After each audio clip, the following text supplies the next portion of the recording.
अस्सलामु अलैकुम वरहमतुल्लाहि वबरकातुहू। बिस्मिल्लाहिर्रहमानिर्रहीम। शुरू करते हैं अल्लाह के बाबरकत नाम से जो निहायत ही मेहरबान और रहम फरमाने वाला है। अल्लाह पाक हम सबको अपने हिफ्ज़ व अमान में रखे। आज हम एक और दुआ या वजीफे के साथ आपकी खिदमत में हाजिर हुए हैं। आज का जो वजीफा या दुआ है वो बुखार के मुतालिक है कि अगर किसी को बुखार हो जाए तो नबी अकरम सल्लल्लाहु अलैहि वसल्लम और हजरत जिब्राईल अलैहिस्सलाम के बताए हुए तरीके के मुताबिक आप इस पर अमल करें तो इंशाअल्लाह अज़्ज़ा वजल बुखार खत्म हो जाएगा। नबी अकरम सल्लल्लाहु अलैहि वसल्लम को बुखार था तो हजरत जिब्राईल तशरीफ लाए और फरमाया, उन्होंने एक दुआ पढ़ी थी।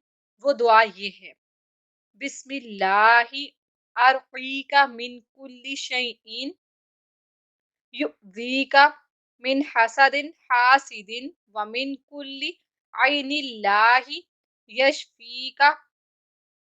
तर्जमा, मैं आपको अल्लाह के नाम से दम करता हूँ, आपको तकलीफ देने वाली हर चीज से, हर जान या आंख या हासिद के शर से अल्लाह आपको शिफा दे।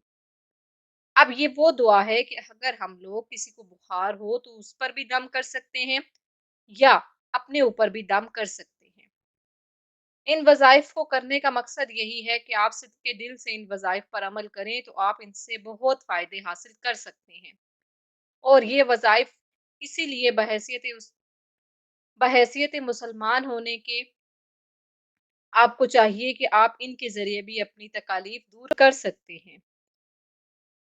अव्वल व आखिर दरूद शरीफ पढ़ लें तो बेहतर होगा और इसका दम उस मरीज पर कर दें तो इंशाअल्लाह अज़्ज़ा वजल जल्द ही उसका बुखार भी चला जाएगा।